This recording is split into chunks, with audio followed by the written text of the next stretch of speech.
Well, hello, Lions. My name is Lion Daniel Marney Elkins from District 22D, which is the state of Delaware. And I'm here today to talk to you about retention. How do we keep our pride strong? Now, as you all know, this has been a tough year. With the global pandemic encircling the world, clubs have not been able to do the normal types of service and fundraising that they normally do. It has become harder to keep our members engaged. And when it comes to the subject of retention, this is, I truly believe, one of the most important issues that every single club, district, multiple district, and the entire association as a whole needs to be thinking about. So let's get into the conversation and take a look at some ideas about how we as Lions might successfully retain our members.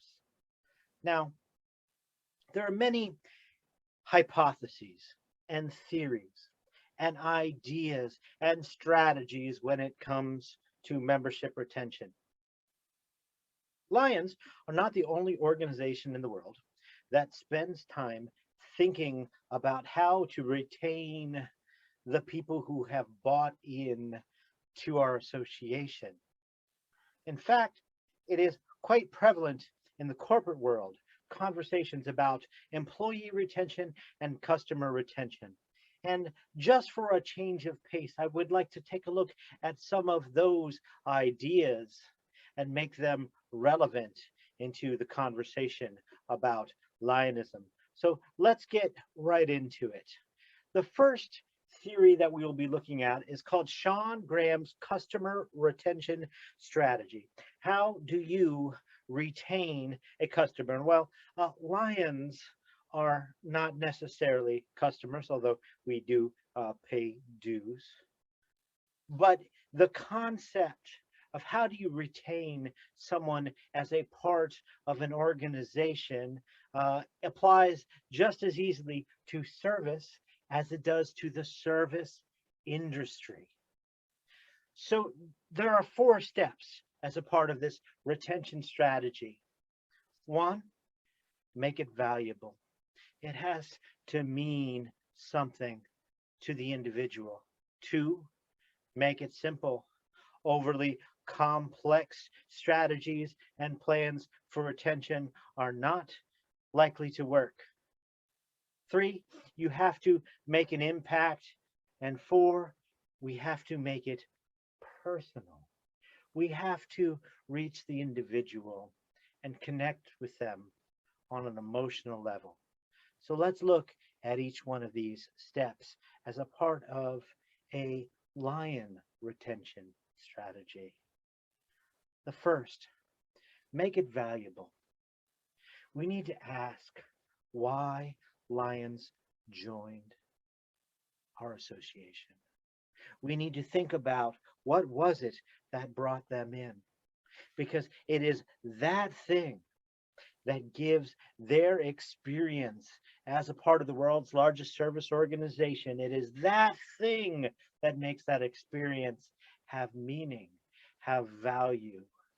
So if you have a lion who joined because they truly wanted to help the homeless, that was something they were passionate about. And that was something at one time your club maybe did. And now, due to the pandemic or due to shifting priorities of your club, you are no longer doing that type of service. Well, you are making it harder to retain that person who joined because the thing that made their experience valuable to them is no longer occurring. If it's fellowship, did they join to be in association with others and have a fun and laughter and shared experiences at your dinner meetings and service projects and fundraisers?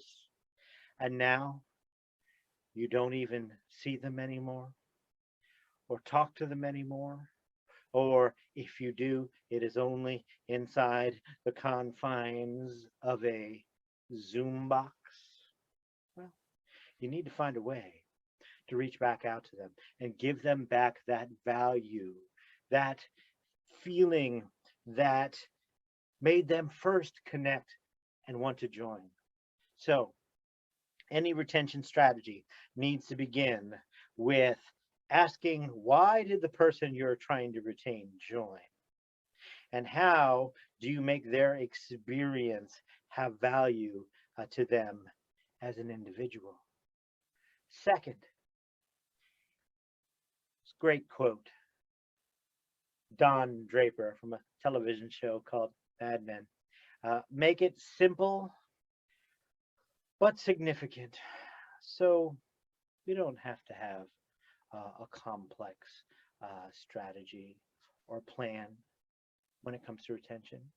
It could literally be just about giving someone a call. When's the last time you called a random club member? When's the last time you just checked in on another lion?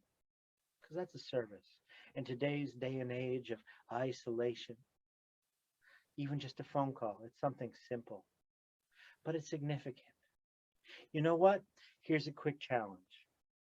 Every single person that is listening to this right now, think of all the lions that you have sponsored. Write them a letter. I don't mean an email. I mean a letter. An old-fashioned handwritten letter. Take the time. If someone takes the time to write you a letter, that person, you will know that it meant something because it takes effort.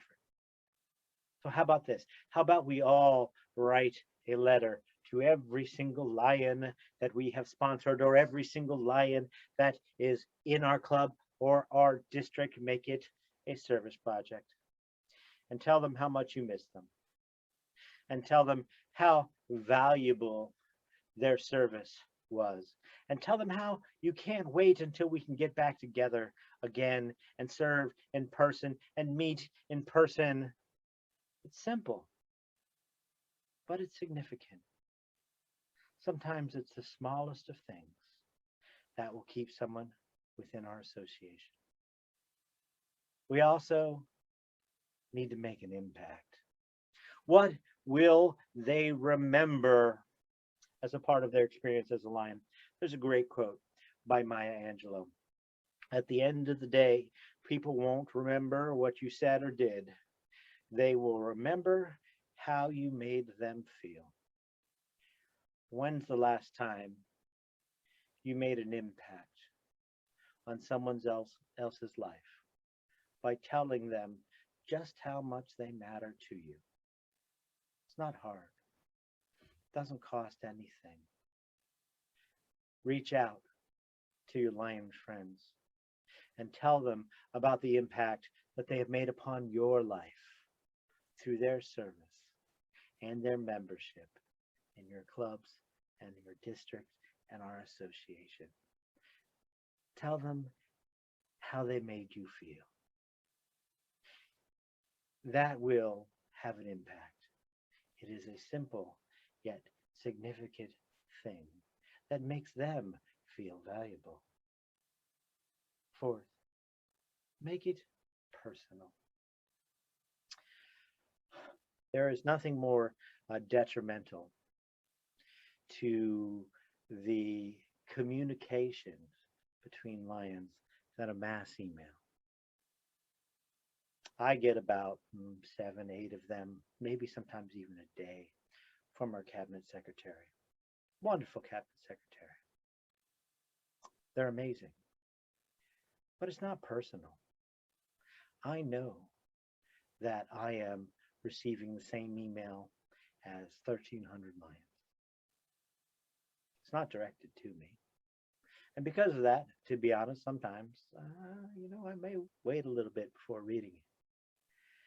However, anytime our cabinet secretary sends me an email that starts off with Dear Daniel or Lion Daniel, it has instantly become personal. Even even if it's the exact same information that was in the mass email. I receive it in a different way. I know it's extra work. Take the time to make all of your communications as personal as possible. Call them, text them personally. Take the time to, even if you send the same email multiple times, send it individually. Put their names on it. Make it personal. If you do all of these things, you will find that it's easier to retain lions. Now, moving on from that theory to the second theory that we will be looking at today. It's called Hertzberg's two-factor theory. And the basis of this theory is that there are two factors that play into, in this case, employee retention within a nonprofit or a corporation. But for our cases, the same principles apply when talking about a Lions Club. And you can see there are what they call the motivators factors and the hygiene factors. These are the two components that, when handled correctly, ensure a long-term retention of that person within your organization. And we'll look at each one of these. Don't worry, I know it's small on the PowerPoint, but we will hit all of these points as we go through this theory. The first is satisfaction. This is part of the motivator factors. Happy lions stay lions. Are they satisfied with their service? How do you know? When's the last time you did a club satisfaction survey? Take a moment to ask. Even if it's just an informal thing, after every service project or fundraiser or meeting, send out an email and say, what do you guys think? What did you think about this? Are you satisfied? Because you may discover very easy solutions. I have heard tale of many lions who have left this association because of something as simple as the food wasn't very good at the dinner meetings and I didn't feel like paying $20 for rubbery chicken. What a horrible reason to lose someone as a member of Lions Clubs International. Could that have been prevented? Absolutely. Just by asking a club satisfaction survey. What do you think about the meals? What do you think about the place we meet? What do you think about our last service project? How are you feeling with your development within the club? These are all questions that we can start to ask. If they are a happy lion, they will stay as a lion. So it is up to us to begin to ask these questions to determine whether or not they are satisfied. The second motivating factor is responsibility. This is important. Shared responsibility is shared commitment. How many of you have had the same secretary for 5 years, 10, 15? Now, you might be saying, but Lion Daniel, we ask and no one wants to step up to the position because it is so hard and I have done it for so long, and we have to share responsibility. And if we do, we will discover that their commitment becomes a shared commitment. So what I always say surrounding this is they don't have to jump from 0 to 60.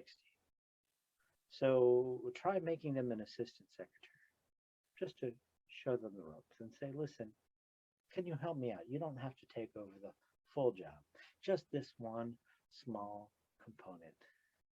And if you give them opportunities for shared responsibility, and they will discover that it feels good in order to make things happen within the club, that you might find your next leaders, that you may find that they want to stay lions because you have shared responsibility with them.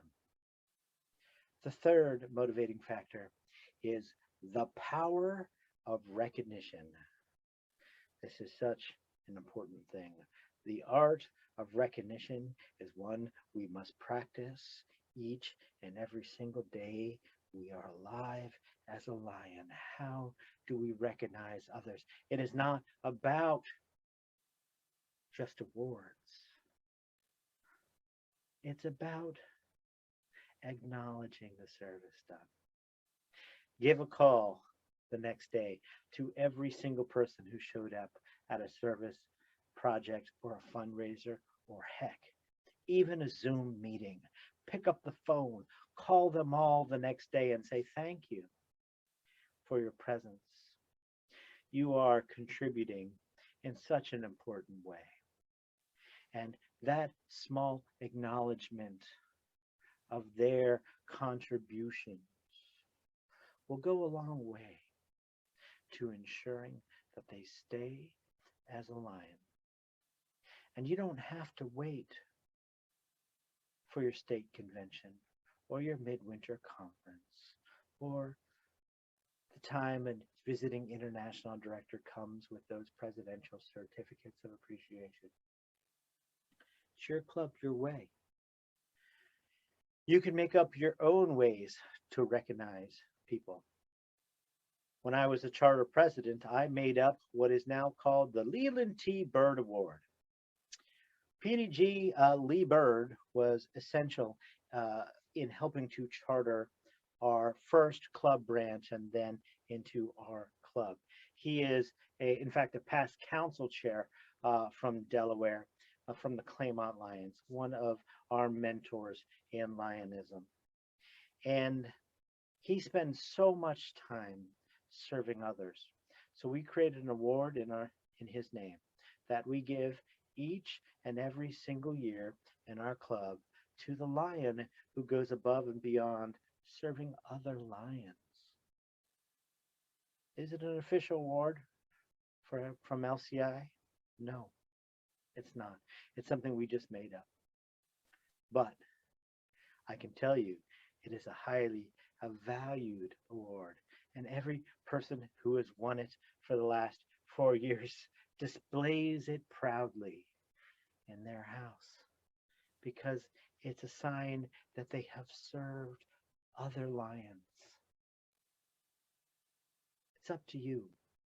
Find ways, even if you have to make up awards, to acknowledge the lions that serve in your club and recognizing. Achievement is the next motivating factor.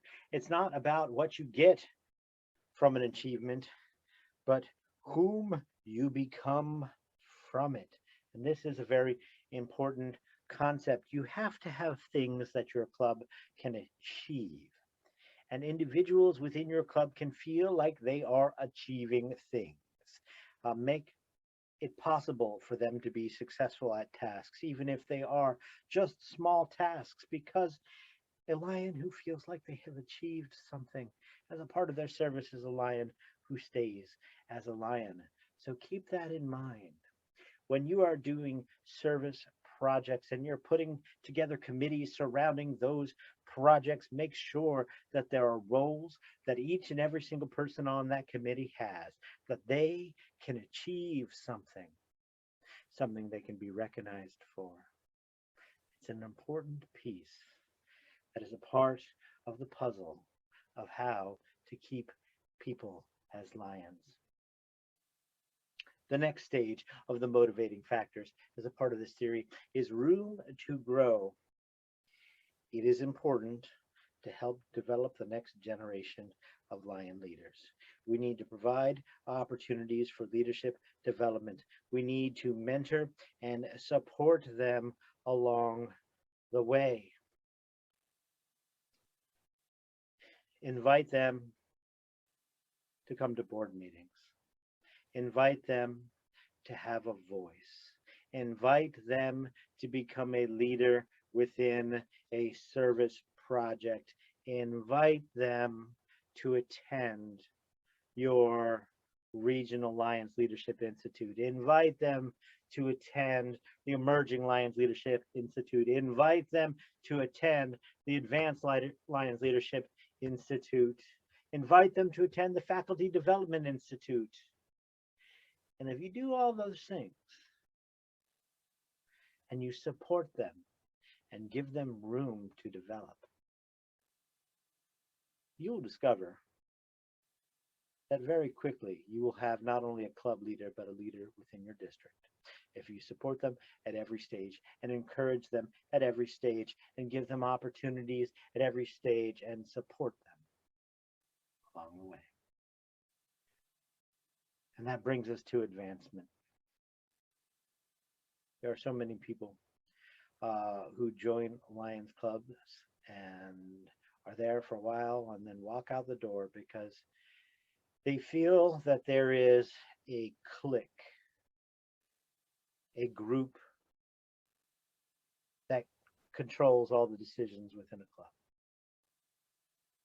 And that it might take them a decade to get to this point of being one of those cliques. First day someone joins your club as a lion, start talking to them about how they can move up into leadership, should they want to. Let them know that you would support them on day one. On day one, brand new lion. I just recently recruited a lion about 2 weeks ago. The very first conversation I had with her was about what service project she would want to lead. And we set a timetable, and we have already begun to work on supporting her advancement to become the chair of a brand new service project. 2 weeks as a lion. We are there for her. We are giving opportunities for her to advance, and I think she's going to be a lion for life because of it. So that concludes the first portion of the factors that are part of this two-factor theory, the motivating factors. We are going to look at the hygiene factors now. First of those is working conditions. Ooh, what are your club and district conditions, service conditions? You know, when you go to a club meeting or a district meeting, what is it like as a new person who goes in? I'll tell you a story. Someone I know sponsored their mother as a lion, brand new lion. This person had just returned as a leader within the field that they had served in and was looking for, in retirement, almost a second career to dedicate themselves to. And they came to their first district meeting. And at that district meeting was the regulars, the people who'd been going to these district meetings for the last 20 years. And they all sat at tables with their friends that they'd sat at tables for 10 to 15 years. They all got there early so they could talk to the people they knew. And in walked this person who could be a superstar lion, and in fact was ready to dedicate their lives to lionism. Not a single person came up and introduced themselves to the new lion. They kind of looked up at them. Who are you? I don't know you anyway. Let me go back to my conversation with my friend. An opportunity was missed. We need to be aware of our service conditions within our district and our club. If you walk into a club for the first time and your first experience is someone pulls you aside and says, let me tell you all the things that are wrong with this club. I've been trying to tell them for years and years, and they just never listened, and this, that, and the third. How likely is it that person is going to stay a lion if that's their experience of lionism? We need to make sure that we are welcoming and supportive at all times, no matter who they are. Someone new walks through that door, You need to recognize them. You need to take a moment to welcome them. Now, it doesn't even have to be someone new. We need to do that with each and every single lion who is a part of our association. Second, part of the hygiene factors, it's all about relationships, personal relationships. If you are not connecting to other lions on a personal level, getting to know who they are as human beings, how can you expect them to want to stay as a part of your club or your district if you don't know anything about them? Take time to get to know the lions surrounding you. Switch it up. If you sit next to the same people at every club meeting or every district function, sit next to new people, get to know new people, get to know them, who they are, because you might discover that they're the most incredible person. And because you have developed a personal relationship to them, you have helped connect them to Lionism in a brand new way. It's all about relationships. Leadership. What is the leadership within your club or your district? Is it forward looking? Does it have a shared vision? Does it lead by example? Does it inspire people? Does it empower people? Is it honest? Leadership is what is called one of the hygiene factors, because bad leaders force people out of the association. And if people are leaving, we need to take a stop. And if people are leaving, we need to stop and take a look in the mirror and examine whether or not we as leaders are doing everything we can to inspire others. The saying goes, leaders create new leaders, and we need to uplift them at each and every single stage. I'll tell you, it's important on so many levels that our leadership understands the philosophical idea behind our lion's toast. Not above you, not beneath you, but always with you. And if you forget that as a district leader, and if you ever think that you are somehow above just because you have a title, you might be the reason that lions are leaving your district. Just remember that. We're all lions. We all volunteered to serve. We appreciate that you are willing to serve in a leadership position, but you need to be a servant leader and have humility, because leadership that bullies lions is one of the key reasons that districts die. So, in summary, lions and volunteers stay where they are when they are treated well, when they are appreciated, when they are valued, when they are mentored, when they are challenged, when they are promoted, when they are involved, when they are on a mission, when they are empowered, and they are trusted. All of those are components of the two different theories that we have talked about today. So in closing, I want you to be the reason someone smiles today. I want you to be the reason another lion smiles today. It is up to us to make our lions feel valued, loved, and welcome. If you want to retain members, you need to treat them in a way that causes them to want to stay. And with that, thank you for listening. Hopefully this was helpful. Let's retain our members. Let's keep our pride strong. My name is Lion Daniel Marney Elkins. Keep serving.